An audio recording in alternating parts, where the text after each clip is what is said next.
سبحان اللہ وبحمدہ سبحان اللہ العظیم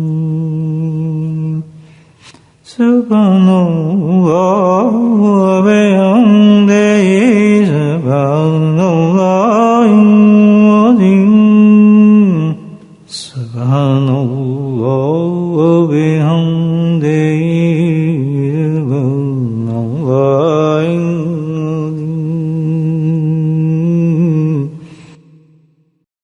نحمده ونصلي على رسوله الكريم أما بعد قال الله تعالى بقرآن المجيد فأعوذ بالله من الشيطان الرجيم بسم الله الرحمن الرحيم إن الله وملائكته يصلون على النبي يا أيها الذين آمنوا صلوا عليه وسلموا تسليما اللهم صل على سيدنا محمد اللهم صل على سيدنا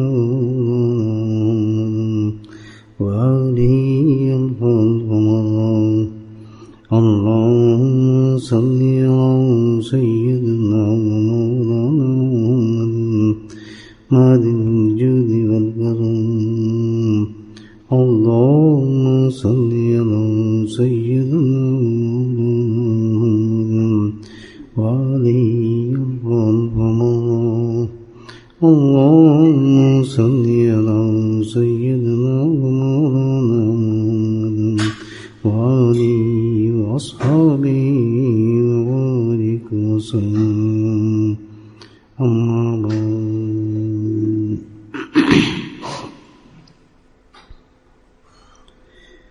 الحمدللہ اللہ سبحانہ تعالیٰ نے بے انتہا عبادات انسان کو عطا فرمائی تاکہ انسان ان عبادات کو وسیلہ بنا کر اپنے رب کی رضا کو حاصل کر سکے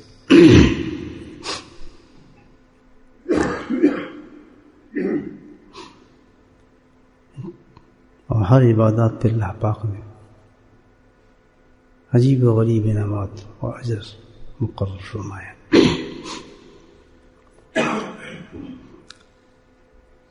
ان ساری عبادات میں ایک عبادت جو ہے وہ اللہ سبحانہ تعالیٰ کو سب سے زیادہ پسند بھی ہے سب سے زیادہ عزیز بھی ہے اور اللہ کے رضا کے لیے بھی سب سے اونچی عبادت ہے اس عبادت کے ساتھ اللہ پاک فوراً اپنے بندے سے راضی ہو جاتے ہیں فوراً اور ڈھکی چھپی نہیں رکھی اللہ پاک نے عبادت بلکہ باقاعدہ اس کا اعلان بھی ہوا ہے بتایا بھی اللہ پاک نے اس عبادت کو میں پسند کرتا ہوں قرآن حکیم کے اندر فرمایا احادیث میں بھی موجود ہے خود یہ عبادت ایسی تھی سب سے پہلے انبیاء علیہ السلام کی زندگی میں موجود آئی عملی طور پر تمام صحابیوں کو نصیب ہوئی تمام صالحین کو اور جب اگر یہ عبادت نکل جائے اور باقی عبادتیں بے شک چلتی رہیں لیکن اس عبادت کی نہ ہونے کی وجہ سے معاشرے کے اندر زندگی کے اندر کسی جگہ بھی انسان کامیاب ہوتا نظر نہیں آتا بے شک دوسری عبادات موجود ہیں لیکن اس عبادت کا جو درجہ ہے بہت بلند ہے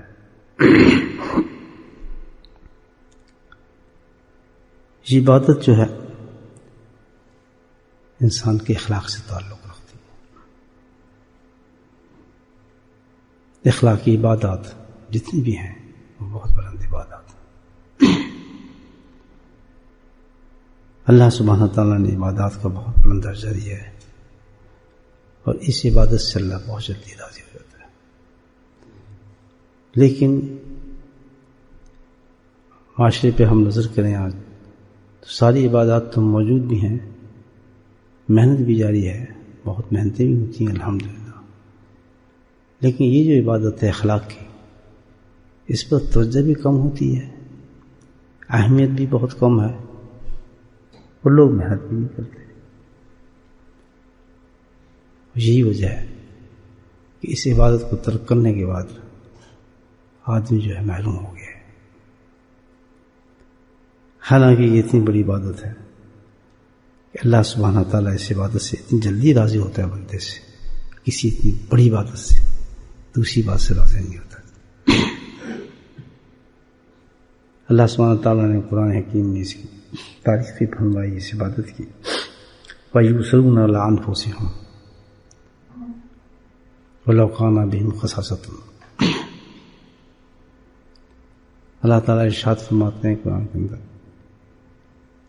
مومنین ایمان والوں کی، جو مومن ہیں اللہ کے پسندیدہ لوگ ہیں، ان کی نشانی بتاتے ہیں، وَيُؤْثِرُونَ عَلَىٰ أَنفُسِهِمْ،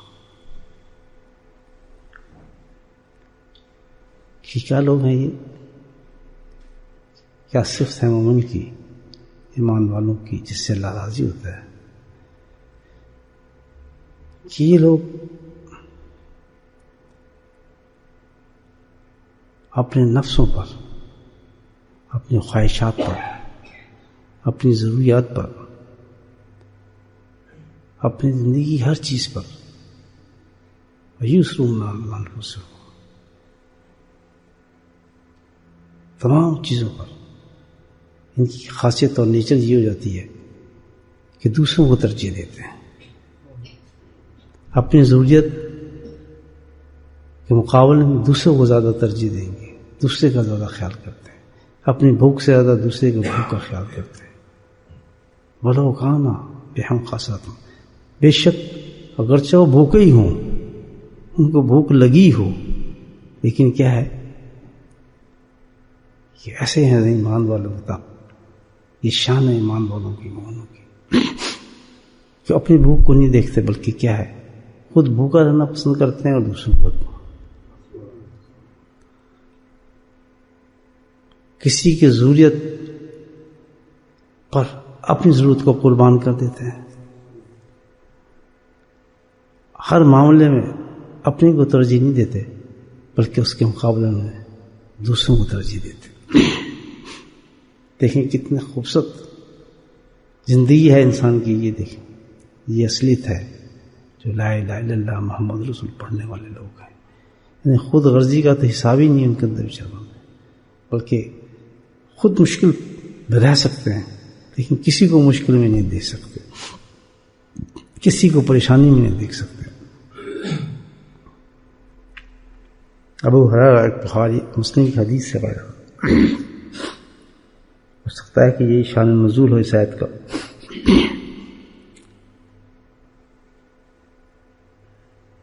روایت فرماتے ہیں حدیث کے نبی کریم صلی اللہ علیہ وسلم شاہ تشریف رکھتے تھے تو ایک شخص آیا،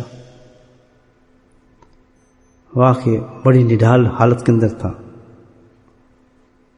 آ کے عرض کیا کہ یا رسول اللہ، بھوک سے میں مر رہا ہوں اور میری حالت بہت نڈھال ہے، عرصے سے کھانا میں نے نہیں کھایا، تو مجھے کھانا کھلائیں۔ آپ صلی اللہ علیہ وسلم نے کبھی کسی سے نہیں کہا، سب سے پہلے ازواج مطہرات کے پاس بھیجا کہ بے ایک شخص ہے، اس کو کھانا کھلانا ہے، کھانا ہے تو دو۔ تو وہاں سے جواب آیا کہ قسم اس ذات کی جس نے آپ کو حق کے ساتھ بھیجا، میرے پاس تو سوائے پانی کے ہے ہی کچھ نہیں کھانے کے لیے۔ اور سب اس نے آگے حضرت یہ فرمایا آپ سے دوسری ازواج مطہرات کے پاس بھیجا، وہاں سے پوچھو۔ وہاں بھی آدمی گیا تو انہوں نے بھی سیدھا جواب دیا کہ اس ذات کی قسم جس نے آپ کو حق کے ساتھ بھیجا، میرے پاس تو پانی ہے، کٹوری میں کچھ بھی نہیں کھانے پائی نہیں۔ حتیٰ کہ یہ حدیث میں ہے کہ ہر جگہ سے یہی جواب ملا ہمارے کو. تو پھر آپ نے ارشاد فرمایا کہ کوئی ہے آپ میں جو اس کو کھانا کھلا دے، اس کی مہمان نوازی کرے. ایک انصاری تو فوراً اٹھ گئے کہ یا رسول اللہ میں ان کی مہمان نوازی کروں گا. گھر لے گئے تو کون سی بیچارہ امیر ہوں گی، وہاں تو حال ہی یہ تھا جب لیڈر کے گھر کچھ نہیں تو باقیوں گھر کیا ہوگا. تو وہ اپنی زوجہ سے پوچھا، بیوی سے پوچھا کہ بھی کتنے خوش قسمت ہم لوگ ہیں، اللہ کا کتنا کرم ہے، اللہ کے نبی کا مہمان ہمارے گھر آیا ہے. خوشی سے پھولا نہیں سما رہے. اب تم ایسا کرو کہ کھانا لے آؤ. اس نے کھانا تو کوئی ہے، کچھ تو ہے. کہنا حقیقت تو یہ ہے کہ تھوڑی سی چیز پڑی ہے، وہ بچوں کے لیے ہے، تو ان کو دینی تھی میں نے، اور تو کچھ بھی نہیں ہمارے پاس. ایسا کرو پھر. انہوں نے کہا کہ جو بچوں کو تو ذرا پیار محبت سے پھسلا کے نہ سلا دو، رات کو اٹھیں گے تو دیکھا جائے گا. کھانا تم یہ رکھ دو، جو چھوڑا تھوڑا بہت بھی ہے، کتنا بھی ہے وہ رکھو، اور لائٹ بجھا دینا چراغ سے، اس لیے کہ ہم ساتھ تو بیٹھیں گے، احترام کرنا ہے مہمان کا. ساتھ میں بیٹھے چراغ بجھا ہوگا تو ہم کیا کریں گے، ویسے ہاں ہوں کرتے رہیں گے، جسے کھا رہے ہیں اس کا پیٹ بھر جائے گا. تو ان کی زوجہ نے ایسے ہی کیا، چراغ بجھا دیا اور وہ کھانے لگے. کھانا کھایا، کھانا کھا کے بعد چلے گئے. صبح جب حاضر ہوئے آپ بارگاہ رسالت کے اندر، تو اللہ کے نبی نے مسکرا کر فرمایا کہ آج جس طرح تم نے میرے مہمان نوازی کی ہے، اللہ تعالیٰ تمہارے اس انداز سے بے انتہا خوش ہوئے تمہارے سے. اور انسان کو کیا چاہیے، وَيُؤْثِرُونَ عَلَىٰ أَنفُسِهِمْ، کہ جو انسان اپنی حاجات کو، اپنی خواہشات کو، اپنی مرضی کو قربانی دے دے دوسرے کے لیے، وہ بہت گریٹ انسان بن جاتا ہے. دیکھیں کیسا سیدھا اور سادہ راستہ ہے اللہ کو راضی کرنے کا. سیکنڈ لگتا اللہ راضی ہو جاتا ہے، سیکنڈ لگتا. وجہ کیا ہے کہ ہمارے ایسے ریورس معاملات ہیں بہت زیادہ.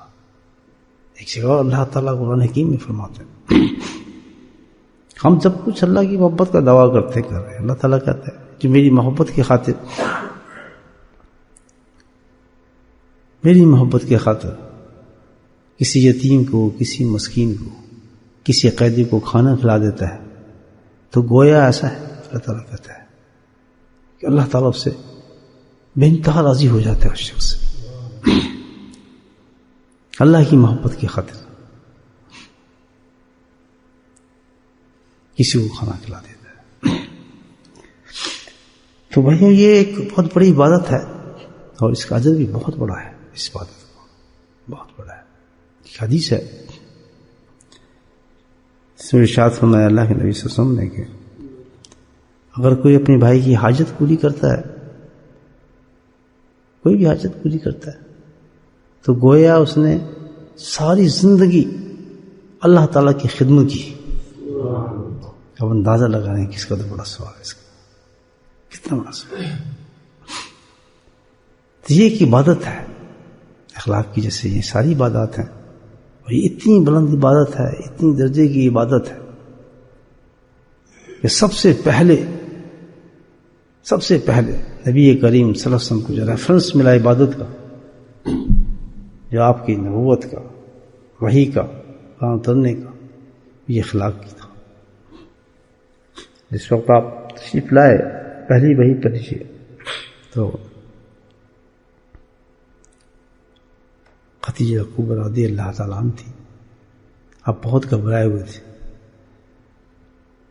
جب آپ نے یہ کیفیت دیکھی آپ کی تو سبحان اللہ، کیا انتخاب تھا اللہ تعالیٰ کا اپنے نبی کے لیے، کیسی زوجہ انتخاب کی تھی. یہ پہلی بات تھی جو آپ دیکھیں کس قدر عظیم ریسیپشن دیا آپ نے نبی پاک صلی اللہ علیہ وسلم. بالکل نہیں گھبرائیں، بڑے حوصلے کے ساتھ. بلکہ کہا جاتا ہے کہ ایسے موقع پر نبی پاک صلی اللہ علیہ وسلم تائید اور دلاسا دینا کمال تھا جو عام آدمی نہیں کر سکتا. ادھر نبی وہ گھبرائے ہوئے آ رہے ہیں، سنبھلونی، مجھے کمبل اڑاؤ. آپ نے دیکھیں گے بالکل کوئی ایسی پریشانی کو نہیں کیا، بلکہ ایسی زبردست تسلی دیا آپ نبی رسول کو. تسلی کے الفاظ جو تھے آپ دیکھیں کیا ریفرنس دیا آپ، کیونکہ ان کی زوجہ تھی اور کمال انسیت تھی اور کمال ساتھ تھا ان کا، جانتی تھی ایک چیز تو نہیں آپ کو گھبراتے، اللہ نے آپ کو چھوڑ دینا، اللہ کیوں آپ کو پریشان کریں گے.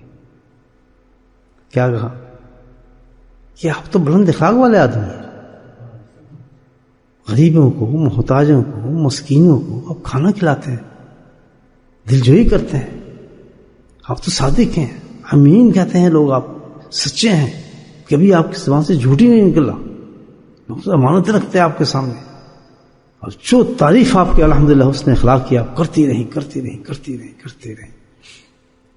کہتی ہو نہیں سکتا کہ اللہ آپ کو پریشان کرے، کیسے ہو سکتا ہے، آپ گھبرا رہا ہے. تسلی دی نہیں بخش.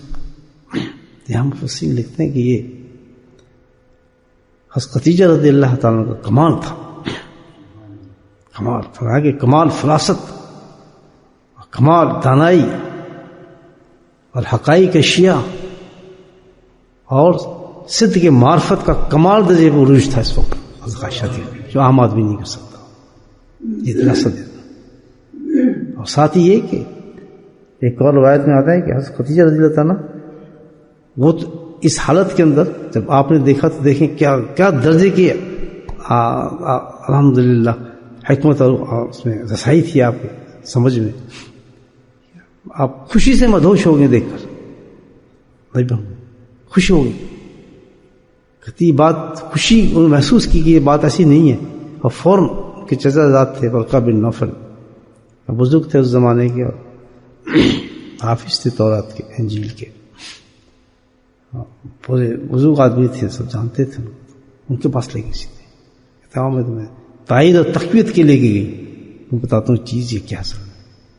جب ان کو حالات بتائے تو انہوں نے کہا تو وہ ہے جو حضرت موسیٰ علیہ السلام کے پاس بھی آتے ہیں، مبارک ہو آپ کو، آپ نبی ہیں اللہ کی طرف سے بشارت ہے. یہ حضرت خدیجہ کا مقام دیکھیں آپ کتنا بلند تھا الحمدللہ. اور اسی قدر حضرت نبی کریم صلی اللہ علیہ وسلم کو آپ سے محبت تھی، بے انتہا محبت تھی. ساری زندگی آخر تک آپ یاد کرتے رہتے حضرت خدیجہ رضی. ایک واقعہ تو ایسا ہے کہ عائشہ صدیقہ کے ساتھ بیٹھے تھے یا کھانا کھا رہے تھے تو ایک دم اٹھ چلے باہر گلی کی طرف تشریف لے گئے. تو وہ حیران کیا ہوا، تم ایک دم گئے تھے. مجھے ایسا لگا کہ خدیجہ کی آواز آئی ہے باہر سے. اللہ ایک عجیب واقعہ ہے جس میں جب حضرت خدیجہ کا وصال ہونے لگا، بستر پر لیٹی تھی تو بچی سے آپ نے کہ جاؤ تم آپ صلی اللہ علیہ وسلم کہیں کہ مجھے اپنی چادر دیں. آپ صلی اللہ علیہ وسلم تشریف لائے. کیا بات، چادر کیوں مانگی؟ کہتا ہے یا رسول اللہ مجھے لگتا ہے کہ بس اس بیماری سے میں اٹھوں گی نہیں، میرا وقت قریب ہے، وصال چاہتی ہوں. تو میں چاہتی ہوں ویسے ہی نہ جاؤں، آپ کی چادر اوڑھ کے اس دنیا سے جاؤں. جواب دیکھیں اللہ کا نبی نے کیا فرمایا ہے، کیا خدیجہ تو وہ ہے میرے ساتھ، تو نے تعلق اور احسان رکھا میرے ساتھ، تو وہ عورت ہے. تو چادر کی بات کرتی ہے، اب تو میرے جسم کی کھال بھی مانگتی تو میں تجھے عطا کر دیتا. جیسے کہ محبت خدیجہ دیتا ہوں سے. تو یہ جو دلاسا دیا نبی کریم صلی اللہ علیہ وسلم کو، جو سٹارٹ میں کام بنا، وہ اصل یہ ہے کہ دین کا جو جز تھا تھا ہمارا، وہ کیا ہے؟ اخلاق حسنہ ہے. بھائی کتنی عبادت کر لیں، کتنے ہم اپنے جو کچھ بھی جو کر چاہے کر لیں، لیکن اگر زبان صحیح نہیں تو کچھ بھی صحیح نہیں. ہمارے دوسروں سے رویے صحیح نہیں، کچھ بھی نہیں. منہ کی بناوٹی ہمارا صحیح نہیں تو دوسروں کا تعلق ہمارا کسی سے بات کرنے کا انداز ہی صحیح نہیں تو کیا فائدہ اس کا. نہیں بتایا. آج دیکھ رہے ہیں آپ معاشرے میں اس کی وجہ کیا ہے؟ وجہ یہ ہے کہ ہم نے اس عبادت کو چھوڑ دیا. باقی ساری عبادتیں موجود ہیں الحمدللہ، 1.5 3 2 لاکھ الحمدللہ ماشاء اللہ. حج پہ لوگ جاتے ہیں، عمرے پہ جاتے ہیں، پتہ نہیں چلتا عمرہ ہے یہ حج ہے یا رمضان ہے، دونوں ماشاءاللہ بہاریں ہوتی ہیں لوگوں کی ضرور ہوتی. لیکن جتنے بھی لوگ وہاں آتے ہیں، آپ نے مشاہدہ کیا ہوگا، میں نے مشاہدہ کیا، میں بھی، اور آپ سب انہیں لوگوں میں برداشت کا 1 انچ بھی وعدہ ہمارے میں نہیں ہے. 1 انچ. وہی مسجد نبی ہے جہاں سے یہ شعائیں پھوٹی ہیں نور کی، اخلاق کی. آپ دیکھیں سب سے پہلے عید، وہیں پہ آپ دیکھیں گے کوئی انسان گوارا بھی نہیں کرتا کہ اپنے ساتھ جگہ دے دے کسی کو بیٹھنے. اگر ایسے بیٹھے ہیں نا، کوئی دوسرا بیٹھنے والا ہے نا، خود دیکھے تھوڑا اور ٹانگ لگی تاکہ میں آرام سے یہاں گھسے نہ بیچ میں. دیکھا آپ نے؟ دیکھا؟ انداز لگا کیا ہماری بخشش ہوگی ان چیزوں کے ساتھ؟ قرآن نہیں پڑھتے ہم، قرآن سمجھتے نہیں ہیں، مجھے بتایا. اس کی کوئی اہمیت ہمارے نزدیک نہیں ہے، اس کی کوئی تبلیغ کرنے والا نہیں ہے، یہ کوئی کسی کو بتانے والا نہیں ہے کہ اللہ کے دربار میں ہم جائیں گے. سب سے زیادہ جو فتنہ اور شیطانیت انسان میں یہ ہے. بڑی عجیب بات کر رہے تھے، ایک صاحب بات کر رہے تھے مسجد سے باہر ہی، یعنی حضرت ایک بات سمجھ نہیں آتی. جیسے میں اور آپ سے بات کر رہے ہیں تو یقین دوسرا آدمی ضرور یہ سمجھے گا کہ میرے خلاف بات کر رہے ہیں. اتنی بے اعتمادی ہے معاشرے کے اندر، اتنی بے اعتمادی ہے کہ آدمی کو کانفیڈنس ہی نہیں، اعتماد ہی نہیں کسی انسان پر کہ وہ میری بات کر رہا ہے، میری چغلی کر رہا ہے، میری شکایت لگا دے گا، مجھ سے دشمنی کر رہا ہے، میری کاروبار کا کچھ پوچھ رہا ہے، میرا افواہ کر رہا ہے، میری جاسوسی کر رہا ہے. یہ اس انتہا، یعنی آپ ہمارے دیکھیں انتہا ہے، جبکہ ابتدا ہماری اس سے ہے. ابتدا ہماری اس عبادت کے ساتھ ایک کامن نام اللہ پاک نے دیا، ایک بھائی کی حاجت کو پورا کر دیں آپ، ایک بھائی کی حاجت کو پورا کر دیں آپ. زندگی میں انسان یہ عبادت تو ساری زندگی اللہ تعالیٰ کی خدمت گزاری کرتا ہے. اللہ تعالیٰ کی حدیث ہے، انداز کر سکتا ہے اس کے انعام کا، اس کے الحمدللہ اس کی قبولیت کا اور اللہ کی رضا کا. انسان مزاج نہیں بدلتے، غصہ ختم نہیں ہوتا ہمارا، اور کسی سے معاملے میں ہمارا کوئی ہنسنے کو دل ہی نہیں کرتا، کسی کے معاملے میں کوئی قربانی دینے کو ایک رتی بھی دل نہیں کرتا. باتیں بہت اونچی اونچی ہم لوگ کرتے ہیں، باتیں بڑی سن لیں ہر آدمی جس وقت کتب اور غوث سے تو کم ہے ہی نہیں نا. جو بس ایک چکر مار رہے ہیں نا، بس تو خواب ہی سنتے رہے نا. پھر آپ کیا کیا خواب سنائیں گے، پھر یہ اور وہ اور کشف کلمات، کچھ ہی نا. معاشرے کا یہ حال ہے کہ جو بیسک چیز ہے ہماری، بیسک چیز قرآن کے اندر واجب اصول نارا سے ہم یہ تو وہ لوگ ہیں بھائی، اصل چیز یہ ہے اپنے آپ کی حاجات کو، ہر چیز کو قربان کر دیتے ہیں دوسروں کے لیے. خود ان کو ضرورت ہو اس چیز کی، لیکن اس چیز کی پرواہ نہیں کرتے. تو یہ اس کو ہم عبادت نہیں سمجھتے، اس کی اہمیت ہی نہیں ہے اخلاق کی، نہ ہم کام کرتے ہیں ہر چیز کی. بھائی دیکھیں جتنی جو چیز زیادہ ہوگی، جتنی عبادت جو زیادہ ہوگی، جس میں نام زیادہ ہوں گی، اس پہ کیا محنت زیادہ نہیں ہوگی؟ ڈیفینیٹلی ہوگی، اس میں محنت زیادہ. اور یہ بھی سننا کہ جس قدر اس درجے پر پہنچنے کے لیے جو بتا رہا ہے قرآن کہ ہم اپنی قربانی ہر چیز دوسرے میں قربان کر دیں، باتوں سے تو نہیں آ سکتے. کوئی بھی لے جائے پہ عبادت، نماز ہے، روزہ ہے، حج ہے، زکات ہے، محنت ہے اس میں یا نہیں ہے؟ لوگ محنت نہیں کر رہے نمازوں کے لیے، لوگوں کو بلا رہے ہیں. لیکن آپ کمپیئر کریں تمام عبادات کے ساتھ اس عبادت کو بھی، وہ جتنی بھی عبادات ہیں انہوں میں ایک مقام پہ آ کے محنت نہیں رہتی. آپ ایک نماز شروع کی، نماز پڑھائے، اور شروع میں تکلیف ہوئی نماز ہی بن جاتا ہے آدمی، عادت پڑ جاتی ہے، وہ چلتا رہتا ہے. روزے میں سب نکل جاتا ہے، حج میں سب گزر جاتا ہے. لیکن اخلاق کی عبادت ایسی ہے کہ اس کی چند گھڑیوں کی محنت نہیں ہے، چند گھنٹوں کی محنت نہیں ہے، یہ ساری زندگی کی محنت ہے. ساری زندگی اپنے دل کو سنبھالنا پڑتا ہے انسان، بہت سخت محنت ہے، مقام بھی بلند ہے اس کا. اس کے بغیر ملتا بھی کچھ نہیں. اس عبادت پہ ہم محنت بھی نہیں کرتے کہ اس بات ہم اس کی عبادت سمجھ کے اس پہ محنت کریں. ساری زندگی کی محنت ہے اس پر الحمدللہ. کہ کس طرح، اور یہ سمجھنے کی حقیقت یہ ہے کہ تمام عبادات کا رخ ہے بھی اسی طرف. جب آپ کو کوئی انسان دیکھے گا نا، غیر مذہب کا آدمی دیکھے گا نا، آپ کی محرابوں کو نہیں دیکھے گا، آپ نے عمریں کو نہیں پوچھے گا، آپ کے حجوں کو نہیں پوچھے گا، آپ کی تہجد کو نہیں گنے گا. وہ کس چیز سے متاثر ہوگا؟ آپ کے اخلاق سے متاثر ہوگا. دیکھا کون سی عبادت کام آئی؟ اخلاق کام آئی. اس کے حدیث سناؤں تو کیا کیا واقعات ہیں. آپ دیکھیں اولیاء اللہ نے کس طریقے سے چینج کیا. حضرت خواجہ گئے ہندوستان کے 90 لاکھ لوگوں کو مسلمان کیے. اجمیری نے رحمت اللہ علیہ 90 لاکھ. کہیں تلوار چلی، کہیں بم مارا، کہیں کوئی جھگڑا ہوا، کہیں کوئی لڑائی ہوئی، شوق سے لوگ مسلمان ہوئے. 90 لاکھ شوق سے کلمہ پڑھا شہادت. آپ دیکھیں ان کے پاس کیا ایسی چیز تھی، کیا جادو تھا، کیا چیز تھی ایسی جو ہے؟ زبان تھی. جو زبان ہماری غیبتیں کرتی، چغلی کرتی، ان کی زبان میں اتنی مٹھاس تھی، اتنی مٹھاس تھی الحمدللہ کہ جس سے پیار کا اسلام پیش کیا اس کا گرویدہ ہی ہو گیا. محنت کی انہوں نے اس پہ اخلاق پر، اخلاق کو سمجھا.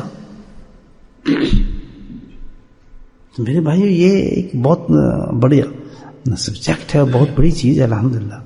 اللہ تعالیٰ کسی دھکیل دھکول کے ہمیں اس طرف لے تو آیا، لیکن ہم اپنے منزل کو ضرور سمجھیں، آبجیکٹو کو ضرور سمجھیں. ہم جب تک ہمارا اخلاق نہیں سنور جاتا، کسی دھوکے میں نہ رہیں کہ ہم اچھے ذاکر اٹھیں گے اور جو نمازی اٹھیں گے.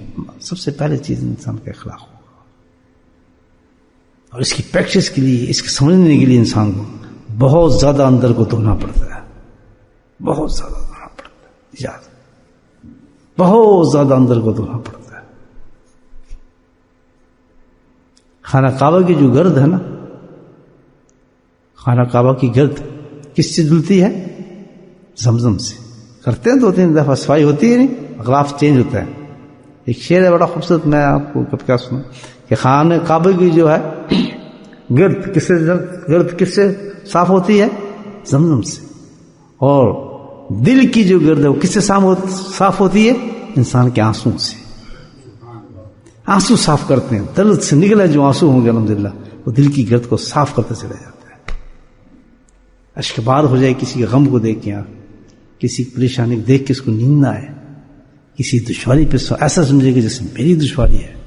یہ تھا نا ہمارے اکابرین کا اور ہمارے جو بزرگین ہیں جتنے بھی ہیں، آپ دیکھیں ان کا مزاج ہی ایسے ہوتا تھا. تکلیف خود کو نہیں ہے لیکن دوسرے کو تکلیف ہے، لگتا ہے ایسا ہے کہ جیسے ان کو تکلیف ہے. اس اسٹینڈرڈ پہ جانا چاہیے اللہ کا ذکر، تب بات بنتی ہے اللہ کے فضل سے. تب پتہ چلتا ہے کہ صفائی ہو رہی ہے ہماری زندگی کی.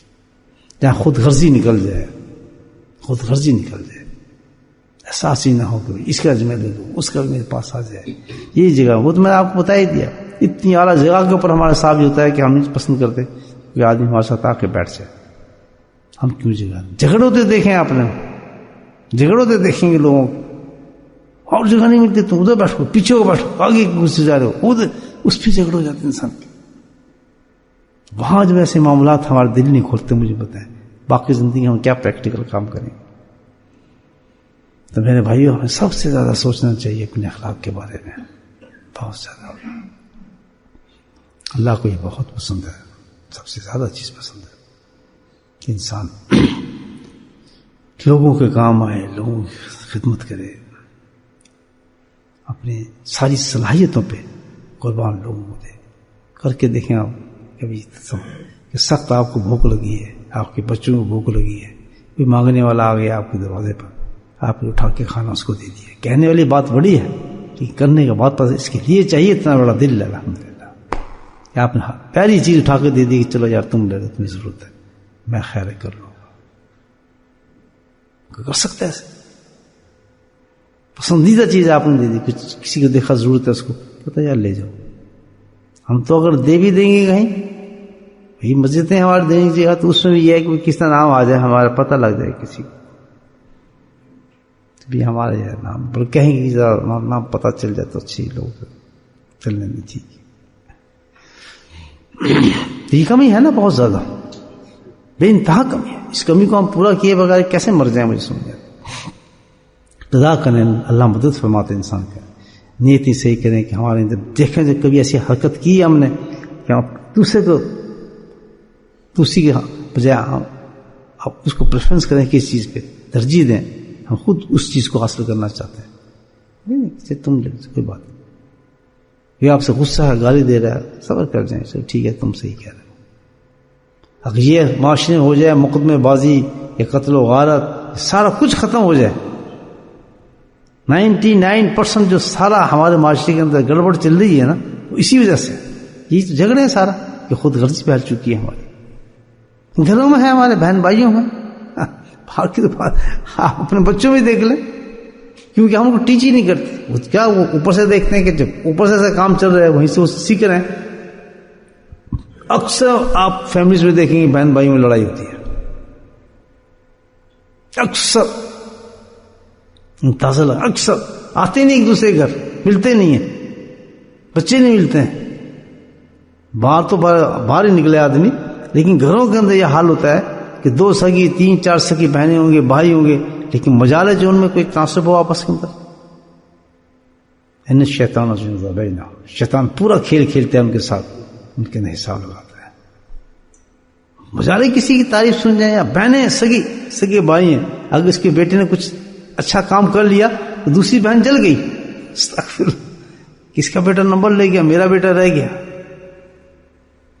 کیسا معاشرہ مجھے بتایا. غیر کی بات تو اور ہے، جہاں خونوں کے اندر یہ معاملہ پیدا ہوا. وجہ اس کی کیا ہے کہ ہم نے اس پہ محنت ہی نہیں کی، توجہ نہیں ہم نے کی، سوچا ہی نہیں کہ ہم اس پہ دیکھیں. حالانکہ اس کا بھی ایسی معاملہ ہے الحمدللہ. جیسے کہ نماز پڑھنے کے لیے آپ وضو کرتے ہیں، مصلی بچھاتے ہیں، مسجد میں جاتے ہیں، قرآن سیکھتے ہیں، طریقہ سیکھتے ہیں. اسی طرح اس کو حاصل کرنے کے لیے تزکیہ کا معاملہ ہے، اخلاق کو سنوارنے کا بھی معاملہ یہی ہے نا. جو طریقہ بتایا گیا ہے اس کو طریقے کو حاصل کرنا چاہیے. یہ کوئی کتابوں سے نہیں آ جائے گا اخلاق، آپ کا قرآن پڑھنے سے نہیں آ جائے گا، وہ تو ایک معلومات دیں گے آپ کو، سب بازوں سے نہیں آ جائے گا. جب تک خود عمل ہم نہیں کریں گے کہ اپنے دل کو سنواریں، اپنے باطن کو صاف کریں، تب نکھر جائے گا الحمدللہ. پھر بس کام بن گیا. پھر تو آپ فرض کریں ایک آپ کے ساتھ خود غرض ہو رہا ہے، آپ کا بھائی یا سگی بہن، اور آپ سمجھ چکے ہیں، بن چکے ہیں، آپ کہتے ہیں ٹھیک ہے تم لوگ گھبراتے کیوں، یہ تمہارا اس میں کیا پریشانی بات ہے. آخر خون تو ہوتا ہے نا، وہ نقشہ ہی بدل جائے گا. نہیں بھائی آپ ہی لے لیں، میں نہیں لیتی. پھر یہ جھگڑا شروع ہو جائے گا. وہ کہے گا لوگ کہتے ہیں میں نہیں لیتی ہوں، آپ لے لیں. یہ بھی دیکھا ہے میں نے معاشرے میں، یہ بھی چیز دیکھی کہ اگر ایک بھائی الحمدللہ اس لائن پہ چل پڑا ہے اور اس نے اللہ کے فضل سے اس دل کو صاف کر لیا، مقام کو صاف کر لیا ہے، باقی حضرات اسی جگہ ہیں، تو جب جھگڑے میں ملوث ہوتا ہے کہتے ہیں میرا حصہ لے لیں آپ. تو دھکا لگتا ہے ان کو ایک دم، یہ کیا کہہ رہے ہیں، نہیں میرا حصہ لے لیں. اور چیز کہتے ہیں یہ بھی لے لیں، دوسرا یہ میں آپ کو دیتا ہوں، کوئی فرق نہیں پڑتا. بھائی آپ کیا فرق پڑے گا، سب یہ کیا. پھر احساس ہوتا ہے لوگوں کو بھائی ہم بڑے غلطی پہ جا رہے ہیں، ہم تو یہ بڑا غلط کام کر رہے ہیں. کتنے سکون کی نیند سوتے ہیں ایسے لوگ الحمدللہ، جن کے دل ایسے بن جاتے ہیں، نہ کسی کو غم، نہ کسی کا فکر، نہ کسی کے گڑبڑ، آرام کی نیند سو کے صبح اٹھتے ہیں، فجر کی نماز پڑھتے ہیں، سکون ہی سکون نظر آتے ہیں ان کو. ساری پریشانیوں کی جڑ یہ ہے، خود نہیں ہے، کیا ہے، دوسروں کی مصیبتیں ان کے اوپر سے چڑھتی ہیں، راتوں کو نیند نہیں آنے دیتی ہیں ان پریشانیوں کی وجہ سے، ہول اٹھتے ہیں کہ میں نے کیا کیا. بعض اوقات ایسا ہوتا ہے کہ اللہ سبحانہ تعالیٰ خاص کرم پر فرماتے ہیں، ایسے بندے کو نصیحت کے طور پر اسی کو پکڑ بھی لیتے ہیں کہ تو نے زیادتی کی فلاں آدمی کے ساتھ، پکڑ لیتے ہیں، اس کو توبہ کی توفیق بھی کھلا دیتے ہیں، توبہ بھی مل جاتی ہے، اس کو الحمدللہ استغفار بھی لے آتے ہیں. یہ تو بہت اللہ کا کرم، بڑا کرم ہوتا ہے. ایسے انسان کو چاہیے ہو تو بہت زیادہ محنت کرے اس چیز پر، بہت زیادہ محنت کر کے اللہ نے دیکھو مجھے بچایا، کتنا بچایا. تو اس کے معاشرے کے بیکار کیڑا تھا میں، اللہ پاک نے کیسا مجھے واقعی دیکھیں کون آدمی کون نہیں چاہتا کہ یہ بھی مجھ سے محبت کریں، یہ بھی مجھے پیار کریں، یہ آدمی مجھ سے محبت ملے. کوئی آدمی چاہتا ہے یہ بھی دشمن ہو، یہ بھی دشمن، کوئی چاہتا ہے؟ کوئی نہیں چاہتا. کہتا میں جاؤں تو سب مجھ سے محبت سے ملے، کوئی دشمنی نہ ہو، کسی کا کوئی جھگڑا نہ ہو. ہر آدمی کی خواہش ہوتی ہے. بڑا آسان طریقہ ہے کہ تم اپنے آپ کو سنبھال لو، اپنے دل کو تم پاک کر لو. اس میں ایک ایسا اٹریکشن پیدا ہوتا ہے کہ ہر آدمی آپ سے محبت کرنے لگتا ہے. کر کے دیکھ لیں، دشمن بھی آپ سے محبت کرنا شروع کر دیتے، کیونکہ اللہ تعالیٰ یہی چاہتا ہے، بندے سے ہی چاہتا ہے. تو اللہ تعالیٰ ہمیں توفیق دے بھئی ہم اس چیز کو ضرور دیکھیں. کمیاں ہیں ہمارے میں، بے انتہا کمی ہیں. جہاں قربانی کا موقع آیا کرے، فوراً سمجھ لیں، اس حدیث کو یاد رکھیں کہ جس نے میرے بندے کی حاجت کو پورا کیا وہ ہے کہ ساری زندگی اللہ تعالیٰ کی خدمت کی اس نے، کچھ نہیں جائے گا انشاءاللہ. بہت بڑے بڑے انسان کو اجر ملیں گے.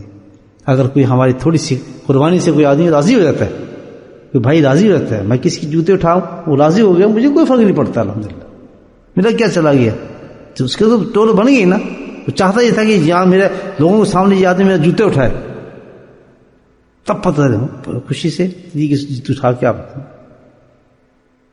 دیکھیں اسے نیند نہیں آئے گی، آپ کو ساری رات گہری نیند آئے گی. پھر الحمدللہ اس کو یہ فکر ہوگا یہ کیا چکر ہے، کیونکہ اس کا دل گندا ہے نا، یہ کیا ہو گیا، کوئی نیا داؤ چل رہا ہے میرے ساتھ، یہ اس نے بھی بہت کمال کیا ہے. 5-6 جگہ تو فون کر دے گا پہلے، یار یہ نہیں سمجھا اس نے میرے ساتھ یہ کیسے کیا، اتنا بڑا دشمن ہو گیا یہ کام کر رہا ہے میرے ساتھ. وہ اور گیا بیچارہ، اور آپ سو رہے ہیں کہ آپ کو دل سے ٹھنڈ پڑا ہے کہ الحمدللہ میں نے کام کر دیا، مجھے کسی کی فکر نہیں.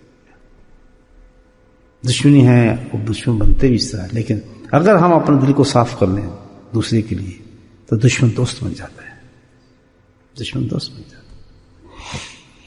ساری مثالیں ہیں، ساری قرآن حدیث بھی یہی ہے، اور سٹارٹ ہی ہمارے دین کا یہی سے پہلی وحی کے ساتھ یہی کام ہوا تھا. آپ دیکھیں جو میں نے مثال آپ کو دی، پہلی وحی آئی نبی پاک کی ظاہر ہوئے جب نبوت کے طور پر، تو سب سے پہلے یہاں پتہ چلتا ہے کیا انتخاب تھا اللہ تعالیٰ کا حضرت خدیجہ رضی اللہ عنہا، کیسی پیاری خاتون عطا فرمائی تھی، خاتون اول ماشاءاللہ رضی اللہ تعالیٰ عنہ، قربان جائیں کی فراست پہ، ان کی حقائق پر، ان کی معرفت پر، کہ کس طرح اللہ کے نبی سے ان کو دلاسا دیا اس وقت. سوچیں اور کس طرح سمجھے اس چیز کو، کیا چیز تھی، اور حوالہ بھی کیا دیا، اصل چیز کے حوالے دیے کہ جو تیری امت میں چیز آئے گی جس کے لیے اللہ نے آپ کو بھیجا ہے، وہ تو اللہ نے اس کو تو پہلے ہی منوا لیا آپ سے. اللہ تعالیٰ نے جس چیز کے لیے آپ کو بھیجا اس کو تو پہلی دنیا سے منوا لیا. ہر آدمی آپ کو امین کہہ رہا ہے، ہر آدمی آپ سے خوش ہے. آپ کو فکر ہی، آپ جھگڑا جو ہوگا آپ سے نہیں ہے، ایک اور وجہ ہوگی جو جھگڑا ہوگا، جھگڑا اللہ کی وجہ سے جھگڑا ہوگا. اللہ کو نہیں مانیں گے، آپ کو مان رہے ہوں گے. یہ بس اتنا عروج پہ پہنچا اللہ پاک نے. دیکھیں اخلاق، پہلی چیز اخلاق دکھائی نبی پاک صلی اللہ علیہ وسلم کی. کوئی انہوں نے بات نہیں ہمیں دکھائی، کوئی اپنی تہجد نہیں دکھائی، کوئی چیز نہیں دکھائی. سب سے پہلی چیز جو دکھائی پوری زبان دنیا کے اندر جس کا ریفرنس دیا جاتا ہے دنیا کے اندر، پہلی چیز جو دکھائی وہ کیا تھا؟ اخلاق حسن. تو ہمیں چاہیے بھی ہم اس کو سمجھیں، الحمدللہ اپنے بچوں کو بھی تجوید دیں، اپنے ماحول کو بھی صحیح کریں. نا یہ کوئی ایسی بات نہیں ہے، بچوں کو سمجھائیں باتیں کہ دین یہ ہوتا ہے، قربانی کا دین ہوتا ہے، اور بہن بھائیوں سے محبت نہیں پیدا کروائیں، آپس میں ایک دوسرے کی باتوں پہ جو محبت پیدا کریں. دشمن جب آئے دشمن سمجھ جائیں کہ یہ جو کیا ہے، جو میں دشمنی پیدا کر رہا ہے میرے بھائی سے، یہ ہو گیا فلاں ہو گیا، بیوی نے اس سے لڑا دیا، اس نے اسے لڑا دیا. یہاں ہمبل سے کام دیں، ہر بات غور سنیں، اور خود اپنے آپ کو جب آپ صاف کریں گے، اپنے دل سے سب چیزوں کو میل کچیل کو نکال دیں گے، تو آپ کے بھائی بھی آپ کے ساتھ صحیح ہو جائے گے. کیا بہترین معاشرہ ہوگا الحمدللہ، جب بہن بھائی سب بیٹھ کے کھائیں، قربانی دیں، محبت ہو، اثار ہو، ماں باپ کے درجے ہوں، ایک ماحول بن جاتا ہے، جنت بن جاتی ہے. ایک دسترخوان پہ تو ہم کھا ہی نہیں سکتے کھانا. وہ یہ بیٹھے گی تو میں نہیں بیٹھتا، یہ اس دعوت میں آ گیا تو میں دعوت میں نہیں آؤں گا، اس گاڑی میں یہ بیٹھے تو میں نہیں بیٹھوں گا، کیونکہ اس نے مجھے یہ کیا تھا، مجھے فلاں کیا تھا، اس نے میرا حصہ کھا لیا، اس نے میرا فلاں حصہ کھا لیا. اس سے کیا دنیا میں کسی کا حصہ ہے؟ مجھے بتا، کوئی ہے دنیا میں حصہ؟ سب خواب ہے. دل کو بڑا کریں دوستو، محنت کریں، ہم لوگ سب دل کو صاف کریں. جب قلب سلیم اسی کا نام ہے، نہ کسی کا لینا ہو اور نہ کسی کا دینا ہو. بس سارے احسان یہاں اتار کے ہر نماز کے بعد دعا کریں، بڑی زبردست دعا ہے. ہر نماز کے بعد ایک دعا ضرور ہونی چاہیے کہ اللہ تعالیٰ جن بھی حضرات کو دانشتہ غیر دانشتہ طور پر میری زبان سے میری کسی چیز سے بھی تکلیف پہنچی ہو، جان کے دی ہو یا غیر دانشتہ، جس کو میں تکلیف دی ہے، جس کو بھی مجھ سے تکلیف پہنچی ہے، زبان سے پہنچی ہے، ہاتھ سے پہنچی ہے، میری باتوں سے پوچھی ہے، ہر نماز کے بعد یا اللہ تعالیٰ تو اس کو بہترین اجر عطا فرما. یہ جو میں عبادت کی ہے نا، بہت سستا سودا ہے، میں بتا رہا ہوں، جو میں نے عبادت کی اللہ تعالیٰ نماز پڑھی ہے، بارگاہ میں قبول فرما اور اس کا ثواب اس کو عطا فرما اور درجے عطا فرما. اور اپنا قرب نصیب فرما. یعنی دعا ہے. کچھ تو چھٹے نہ چاہتے کہ یار وہاں جائیں گے یہاں دیں گے. یہ ایک ضروری دعا ہوگی انسان کے لیے. کوئی ایسی چیز نہیں ہوتا. ہم سے ہوتی ہیں غلطی ہو جاتی انسان کی. اس کو بکواس کر دی, اسی کر دیا, کسی کا دل دکھا دیا. کو کیا پتا کیا دے رہے ہیں آپ. تو روز قیامت جا کے جب اجر ملے گا اتنا بڑا تو کہے گی میں راضی ہوں اس سے, مجھے بنڈل مل گیا اس کا, اللہ تعالیٰ اس کو جانے دے جنت میں, میرا حساب کر دیا تھا اس دنیا کے اندر. اور بہت سے ایسے لوگ چلے گئے جن کے ساتھ ہم زیادتی کر چکے ہیں. اب اس عمر کے حصے میں چاہے مرے بھی تو بہت سے لوگ ہیں نا, کہاں کہاں ہمارے سے زیادتی ہوگی. ہر انسان کی جو گزر چکے ہیں وہ بھی, اور جو موجود ہیں, جو آج سارا دن جس کے ساتھ مجھ سے زیادتی ہو گئی, اس کا نام تصوف ہے. کسی کے سامنے کبر کیا ہو, غصہ کیا ہو, مارا ہو, گھر میں, باہر میں, بچے میں, مولا میں معافی نہ مانگ سکا ہوں, بس ایک کرم کر, وہاں تو میں حساب دے نہیں سکتا, اس کا عذاب اب بھی میرے اوپر ہے. جو مجھے نیند نہیں آ رہی, جو گولیاں کھا رہا ہوں, ڈپریشن کا مطلب ہی یہی ہے. ضرور میں لوگوں کو حساب اتارنا ہے بہت سے, تو میں اپنے سارے اعمال جو ہیں نیک اعمالوں کا اجر اس کو دیتا ہوں, اس کو قرب دے, اپنی معرفت دے, اس کو بہترین مقام عطا فرما. لفظ حدیث کی اللہ تعالیٰ بہت خوش ہوتے ہیں. اب بنا یہ بندہ, اب اس کو سمجھ آئی کہ دنیا میں اتنی بڑی قربانی دے رہا ہے اس وقت اس آدمی کے لیے کہ اپنی عبادات دے رہا ہے اپنے اس وقت مقبول.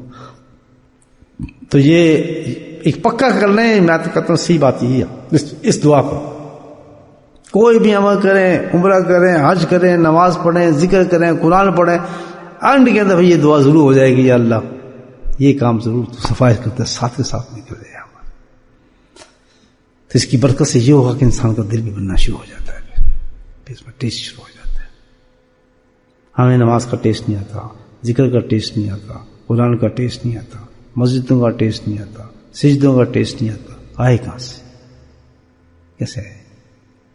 کسی آدمی کا آپ نے دل دکھایا ہے, کسی کے ساتھ زیادتی کی ہے, کسی ظلم کیا ہے, وہ تو انسان کو سیاہ کیا ہو, اس میں کہاں ٹیسٹ آئے گا.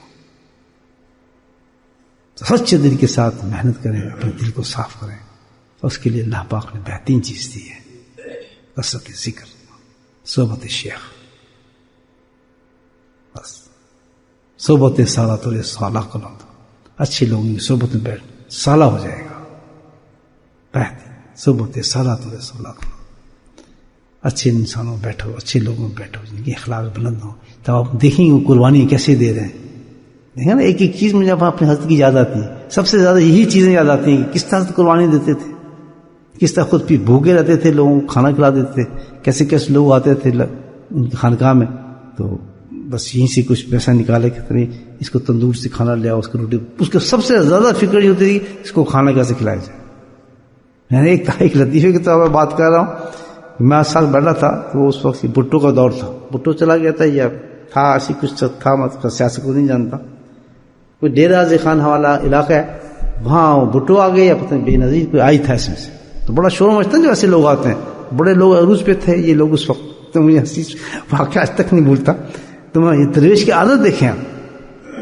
تو ایک شخص آیا اندر, حضرت ہاتھ وقت ملایا, تو اس نے سیاسی سے آدمی تھا, اس نے قصہ شروع کیا کہ حضرت آپ کو پتہ ہے کہ یہاں پہ فلاں ہے, بھٹو آیا, پتہ بے نظیر آئی ہے, یہ وہاں کا جلسہ ہو رہا ہے, ایسے ہو رہا ہے. تو حضرت نے کیا فرمایا, سوچتے بھائی ان کے کھانے کا انتظام کیا ہے تم نے؟ سبحان اللہ. اب پتنی کیا ہے اس میں, کیا ہے یعنی بے سخت, اس کے کھانے کا انتظام کیا ہے تم نے, کھانے کا انتظام کیا ہے. تو سب دیکھیں نا کہ اس کی یہ کمال بات ہے, کوئی عجیب دعوت ہوگی, ہنس کے تصویر ہوگی جو بات کی انہوں نے. ایک بات تھی, وہ ایک مقام پہ تو خود سنا کے ہنس مسکراہٹ چہرے پر ہو, کوئی پتہ نہیں کہ دشمن ہے دوست, ہر ایک کو دیکھ کے ہنس پڑے اور چاہ کے مسافہ کرے, مسافہ کریں. کسی ابھی اس نے آپ کو گالی دی, آپ جائیں ہاتھ ملیں, پریکٹیکلی ہاتھ ملیں. میں دیکھ رہا ہوں, مجھے ابھی گالی دے کے نکلا ہے باہر, میں جا کے اسے ہاتھ ملا رہا ہوں, کیم چھو ہرش, وہ حیران ہو رہا ہے, پھر وہ خود ہی گلے ملنے لگا مجھے شرم سے. میرے دل میں ذرا بھی کچھ نہیں. یہ ایک چیز ہونی چاہیے نا آدمی کے اندر, کیا ملا دشمن سے, کچھ بھی نہیں, وہ کچھ نہیں ملا. مجھے گالی دے رہا, مجھے کیا فرق پڑتا ہے, لیکن میں تو جا کے پیار سے ملوں اس سے. میرے لیے تو بہترین موقع ہے آخرت کمانے کا. پتہ میں 10 سال بھی عبادت کرتا تو مجھے اس کا اتنا سلا نہ ملتا جو یہ اللہ پاک نے موقع دے دیے. گریٹ موقع جو اس سے مل جائے گا, ایسا وہ دشمن پتہ بھی ہو آپ کو برا کہہ رہا ہے, ابھی زیادتی کی اس نے آپ کے ساتھ, اور آپ جا کے اس سے محبت سے مل رہے ہیں, جوتے اٹھا رہے ہیں اور گلے مل رہے ہیں, اس سے پیارا موقع آئے گا ہزاروں حجوں سے بہتر ہو جائے گا. تلاش کریں کون ناراض ہے ہمارے سے, کون گالی دے رہے ہیں, تلاش کریں, پھر جا کے اس سے گلے ملے, مٹھائی پہنچے. ایک آدمی نے مجھے بہت بڑا کہا کسی سلسلے میں اسی جگہ پر, تو صبح میں نے اس کو مجھے اشارہ ہو, رات کو مجھے پتہ لگ گیا کہ بھائی بہت بدتمیزی ہو رہی ہے, بہت بلا وجہ میں اس نے بہت کچھ کہا. ذکر کے بعد کرتا درتا تھا وہ, تو میں نے رات کو بلایا کہ ساتھی کو, میں اس طرح کرو, اس کو دکان کھلی ہوگی. کہتے ہیں دکان تو بڑا مشکل ہے, میں کہ جہاں بھی ہے نا چاکلیٹ کا بہترین خوبصورت کا ڈبہ لے کے آؤ. تو وہ بیچارہ گیا کہ رات کو کہاں سے لے کے آیا. میں کہا ابھی پہنچا دینا. کہتے سورنگ میں تم جا تو صحیح نا ابھی. پیچھے صبح پہلا کام یہ ہو کہ اس کو درد حسن یہ چاکلیٹ بیچ یہی کرتا رہا 2-3 دن میں. اور میں آرام سے سویا, الحمدللہ بڑی پیاری نیند ہے, مشکل سے اٹھا تہجد میں, خواب بھی اچھے نظر آئے. ماشاء یہ تجربہ کر کے دیکھیں نا آپ, یہ میں اسٹوری نہیں سنا رہا, حقیقت. لطف آ جاتا ہے انسان کو ایسے باتیں کر. آج تک محبتیں بڑھ گئی ہیں الحمدللہ. اب کسی کا ذمہ گوارا ہوگا کہ میں گالی نکال رہا ہوں, مجھے چاکلیٹیں مل رہی ہیں, ڈبے مل رہے ہیں, یقینی آدمی غلط نہیں ہو سکتا. تو کتنا ثواب آدمی مل جاتا ہے. اس ثواب کو ہم ضائع کیے جا رہے, پوری دنیا ضائع کر رہی ہے. مسلمانوں کو ضائع کرنا ہی نہیں چاہیے, ہاتھ بڑھانا چاہیے, اور خود سے زن رکھنا چاہیے کسی کے ساتھ ہمیشہ. اس کو ڈیولپ کریں انشاءاللہ, بہترین صوفی بن جائیں گے آپ اللہ کے فضل سے. نقش بندی فرسٹ کلاس. اللہ تعالی ہم سب کو توفیق نصیب.